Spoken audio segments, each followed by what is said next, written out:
आता आपल्या आवडत्या मालिकेचे संपूर्ण भाग मालिका प्रसारित झाल्यानंतर लगेचच पाहू शकता फक्त सन नेक्स्ट वर. भारतातील प्रेक्षकांसाठी मोफत सेवा. पण त्यामध्ये एका व्यक्तीचा अडथळा येऊ शकतो ताई, आणि ती व्यक्ती तुला खूप भारी पडू शकते. कोण? आई साहेब. बघ ना, आई साहेब नेहमी आराध्याच्या बाजूने असतात. तू जेव्हा जेव्हा आराध्यावर प्रहार केलाय त्यावेळी अरविंद भाऊजी आणि आई नेहमी तिच्या मदतीला धावून आले. तुला काय वाटतं? I am not aware. त्याचा बंदोबस्त केलाय आम्ही. आई आज येणं अपेक्षित होतं, पण आम्ही अशी काही चक्र फिरवली आहेत ना की पुढचे 4 दिवस काय आई इथे येत नाही. सो तिच्या बाजूने आपल्याला कुठलाही धोका नाही. वाह, कमाल ताई, तू खरंच ग्रेट आहेस आणि तुझं प्लॅनिंग अतिशय सॉलिड असतं ताई. आता फक्त श्रेयस, आराध्या आणि मिसेस रत्नपारखी यांची वेळ मॅच झाली पाहिजे की मग होईल आम्हाला हवा तसा धमाका. आराध्याचं तोंड काळं होईल आणि इतरांच्या कानठळ्या बसतील. Just can't wait. हे कधी घडेल असं झालंय आम्हाला. गेले काही दिवस ती आराध्या आमचा प्रत्येक डाव उधळून लावते, पण आता नाही आराध्या. आज आम्ही जिंकणार. आम्हीच. Good evening mamma. Akshay, good evening darling. Sanjay, ते काम पटकन करून घे. मी येतो. So how was the meeting? Meeting छान झाली मम्मा. गुड. पहिलीच मीटिंग होती, पण ट्युनिंग छान जमलंय. आय थिंक आपण श्रेयसला पण या प्रोजेक्ट मध्ये इन्व्हॉल्व करायला हवं, त्याला आवडेल. ओके. बाय द वे, काही कॉल आला का त्याचा? कुठे आहेत ते लोक? फोन आला होता, येतोय इतक्यात. ग्रेट. ओके, मी जरा बॅग ठेवून येतो. Okay. Yes. Aaradhya Desai, countdown begins. Tick tick 1, tick tick 2, tick tick tick.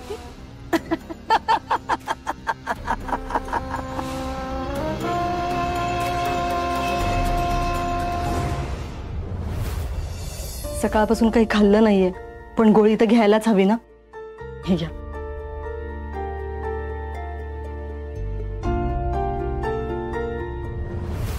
छान चाललंय.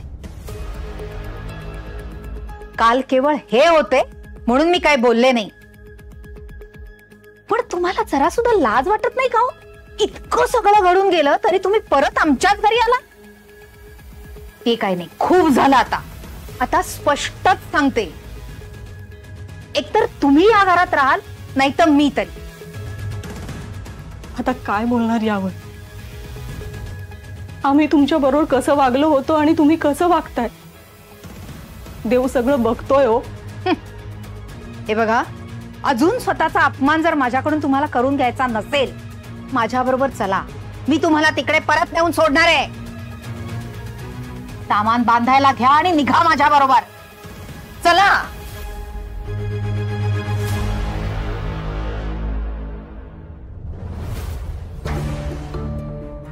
आई आलेत ना? आई नाही.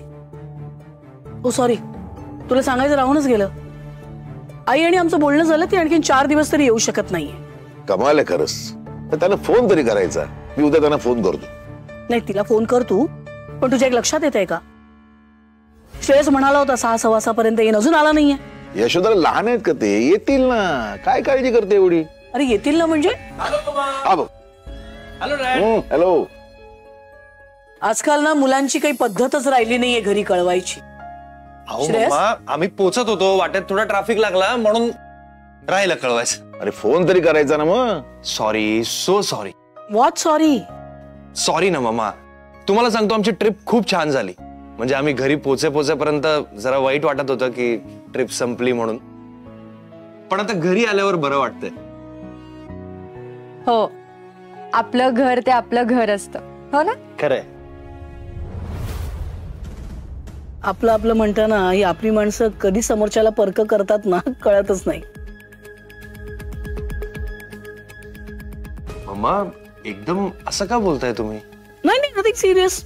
जस्ट आजूबाजूला या जगात जे काही घडतं त्यावरून म्हटलं. जगात काय घडतं मला माहित नाही, पण आपल्या घरात तसं काही होणार नाही. कारण आपल्या घरात परक असं कोणीच नाही. सगळी आपलीच माणसं आहेत. या, आय नो. मिसेस रत्नपारखी, तू अरे हे इथे काय करतायत? काका काकू, तुम्ही बॅग्स घेऊन आलात? ऑल वेल? त्यांच्या दृष्टीने वेलच असणार, कारण श्रीमंतांच्या घरी आयतं राहायला मिळतंय. पण मला याचा खूप त्रास होतोय, म्हणून मी यांना परत इकडे सोडायला आले. परत सोडायला म्हणजे? परत सोडायला म्हणजे परत सोडायला. ही असली फाटकी आणि लाचार माणसं माझ्या डोळ्यासमोर सुद्धा नकोयत. आजारी आणि डाऊन मार्केट. हे काय बोलणं झालं का? मध्यमवर्गीय म्हणजे काय डाऊन मार्केट आहेत, आणि आजारी म्हणजे काय? आजारपण आज ना उद्या प्रत्येकाला येतच. ते काय असं सांगून येत असतं का? काकू, काकू काळजी करू नका. माझा तुमच्यावर पूर्ण विश्वास आहे. मी आहे ना. काकू आम्ही सगळे आहोत तुमच्या बरोबर. काका अजिबात काळजी करू नका. आणि मम्मा तुम्ही असं का बोलताय एकदम? मग काय करू मी? माणुसकीच्या नात्याने मी यांना घरी आश्रय दिला, तर यांनी आमच्याच घरात चोरीचा प्रयत्न केला.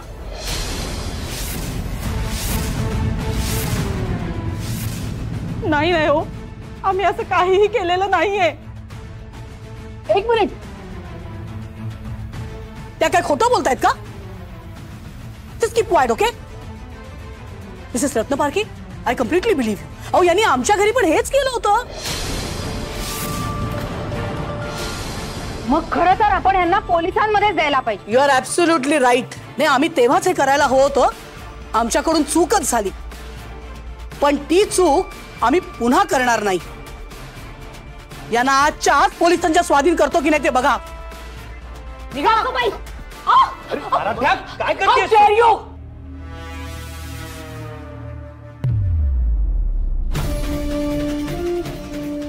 अगं आम्हाला काय थांबवतेस तू?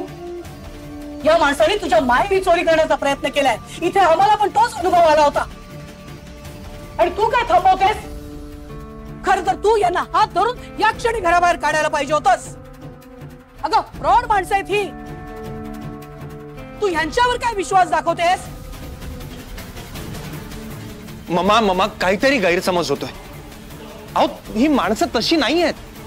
ते आपल्या घरी यायलाही तयार नव्हते. मी त्यांना आग्रह करून आपल्या घरी घेऊन आलोय.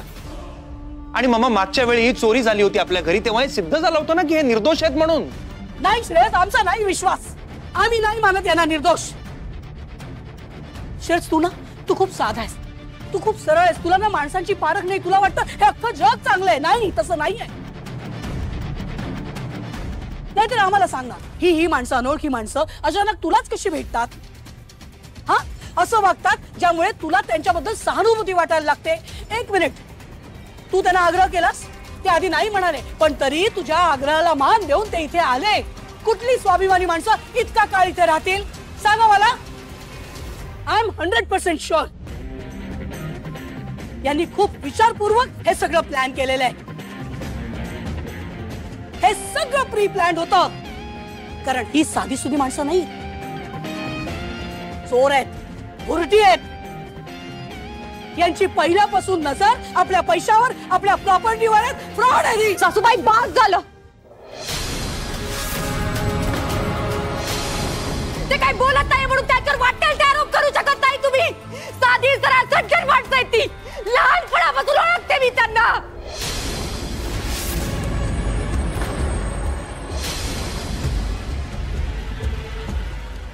ओ माय गॉड, काय म्हणालीस तू? यांना, या भुरट्यांना लहानपणापासून ओळखतेस? How is that? Arvind, Shreyas, तुम्ही ऐकलं का? मिसेस रत्नपारखी, तुम्ही पण ओळखताय यांना? नाही, अजिबात नाही. काय ग, तू कसं काय ओळखते? बोल ना. Didn't you say that? हा? नाही मम्मा, तिला काहीतरी वेगळं म्हणायचं असेल. आराध्या, तुला काय म्हणायचं होतं तू प्लीज क्लिअर करतेस का? कारण आम्ही सगळ्यांनी आता असं ऐकलं की तू म्हणालीस की तू लहानपणापासून यांना ओळखतेस म्हणून. तुला असं म्हणायचं नव्हतं ना? तुला काय म्हणायचं होतं ते सांग ना आम्हाला सगळ्यांना. आराध्या, श्रेयस काय विचारतोय? तू यांना लहानपणापासून ओळखतेस? आराध्या, ही माणसं आपल्या घरात राहत होती तेव्हा तू त्यांच्याबद्दल एक शब्दही बोलली नाहीस. अगं बोल ना. तुझं गप्प राहणं काहीतरी वेगळंच सांगताय आम्हाला. आमच्या विश्वासाला तडे जात आहेत. तडे जाण्याआधी बोल आराध्या. अरे अरविंद, तू हिला काय प्रश्न विचारतोय?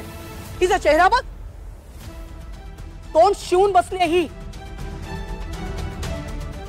दादांत खोटं बोलते आपल्याशी. ही डेफिनेटली काहीतरी लपवते. हिचा आणि या भुरट्यांचा नक्की काहीतरी संबंध आहे.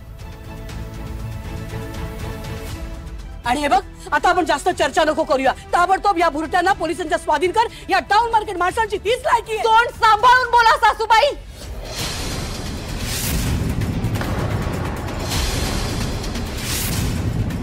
यांच्या विरोधात एक शब्दही बोललात ना तर माझ्या इतकी वाईट कोणीच नसेल. हे माझे आई बाबा आहेत.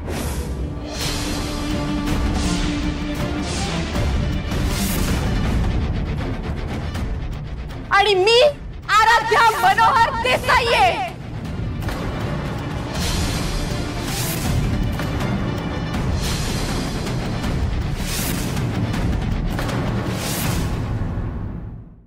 Oh my God. तुम्ही ऐकलं का सगळ्यांनी? तू काय म्हणालीस? तू म्हणालीस की तू आराध्या मनोहर देसाई? म्हणजे तू रत्नपारखींची मुलगी नाहीयेस? तू अनुष्का रत्नपारखी नाहीयेस? तू खोट्या आयडेंटिटीने या घरात आलीस?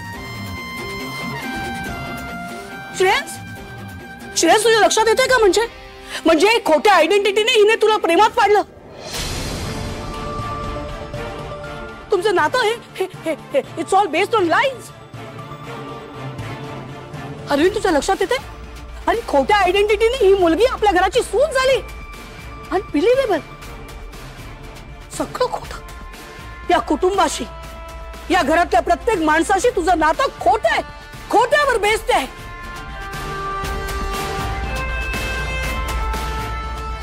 अगं, तुला काही वाटतं? लाज शरम? तुला माफी नाही. नो. ही अशी फ्रॉड मुलगी आमच्या घरात आमची सून म्हणून नाही राहू शकत. आत्ताच्या आत्ता या क्षणी या मुलीला घराबाहेर काढा. नाही जाणार मी इथून कुठेच.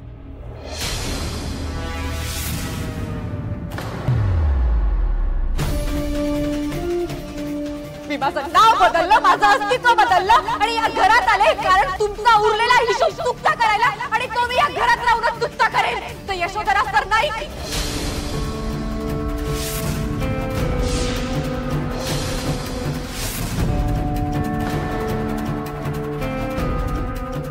सत्य ऐकायचं ना तुम्हा सगळ्यांना?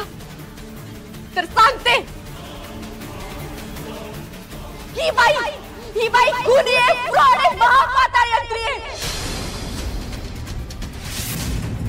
या बाईमुळे माझ्यावर आणि माझ्या घरच्यांवर आज ही वेळ आली आहे. आई आणि स्त्रीला काळीमा फासणारी आहे बाई. आणि हाच तुमचा खरा चेहरा आणि तुमचं सत्य मी या सगळ्यांना सांगणार आहे. तर यशोधरा तर नाही. बहिणी, मम्मांबद्दल बोलतेय तू. तुला भान तर आहे ना? अरे आता हिचं सत्य सगळ्यांसमोर आलंय ना. मग काय, समोरच्यावर वाटेल ते आरोप करणार. आता ही लक्ष नको देऊस तू. लक्ष द्यावं लागेल. खरं खोटं काय हे जर जाणून घ्यायचं असेल तर तुम्हाला फक्त माझ्या बोलण्याकडे लक्ष द्यावं लागेल. Aaradhya, just keep quiet, okay? Akshay, अरे ही आतापर्यंत फक्त खोटं बोलत आली आहे, फक्त खोटं वागत आली आहे. आता स्वतःची कातडी वाचण्यासाठी आमच्यावर आरोप करते. वार करण्याची नियत तुमची आहे सासूबाई. माझ्या आई बाबांनी आजवर मला खरेपणा, प्रेम आणि नम्रता शिकवली. ते तुमच्यासारखी आणि या रत्नपारखी काकूंसारखी अहंकारी, दांभिक आणि क्रूर नाहीये. खरं तर ना, या रत्नपारखी काका काकूंची मी आयुष्यभर ऋणी राहीन. कारण त्यांनी आमच्यासाठी जे काही केलंय ना ते कुणीही करू शकत नाही. या काकू सुद्धा आमच्याशी सुरुवातीला खूप प्रेमाने वागायच्या. पण त्या कोणाच्या प्रभावाखाली येऊन असं वागायला लागलंय ते का आता वेगळं सांगायची गरज नाहीये. आम्ही कधीच श्रीमंती आणि पैशांच्या प्रभावाखाली येऊन जगणाऱ्या मुली नाही आहोत. आमच्यासाठी आमची जीवाभावाची नाती आणि प्रेमाची नाती जपणं हेच आमच्यावर केलेले संस्कार आहेत. आम्ही मध्यमवर्गीय जरी असलो ना तरी आमच्या आई बाबांनी आमच्यावर चांगले संस्कार केलेत आणि आज मी अभिमानाने सांगते मी यांची नाही, मी सरिता आणि मनोहर देसाईंची मुलगी आहे. श्रावणी माझी बहीण आहे. आठवतंय तुला? आठवतंय का अक्षय तुला? काही बोल ना. तुमच्या चौघांचा अपघात झाला होता असं मला कळलं. हे सगळं तुझ्या ममाने केलेलं प्लॅनिंग होतं. श्रावणीला तुझ्यापासून दूर करण्यासाठी तुझ्या ममाने तो अपघात घडवून आणला होता. त्या अपघातात आम्ही मरण पावणार होतो, पण ते म्हणतात ना देव तारी त्याला कोण मारी. आमच्या आई बाबांची पुण्याई तुमच्या पापांवर भारी पडली म्हणून आज आम्ही सगळे इथे सुखरूप जिवंत आहोत तुमच्या डोळ्यासमोर.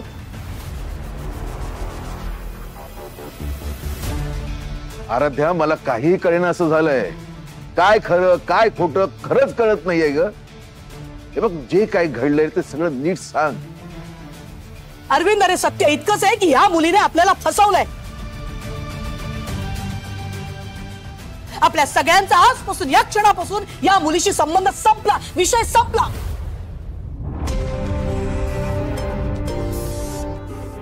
नाही संपला. आज खऱ्या अर्थाने हा विषय सुरू झालाय आणि तो तेव्हाच संपेल जेव्हा मी तुमच्या पापांचा पडा या सगळ्यांसमोर वाचून दाखवेन. सत्य काय हे ऐकायचं ना तुम्हा सगळ्यांना? मी सांगते.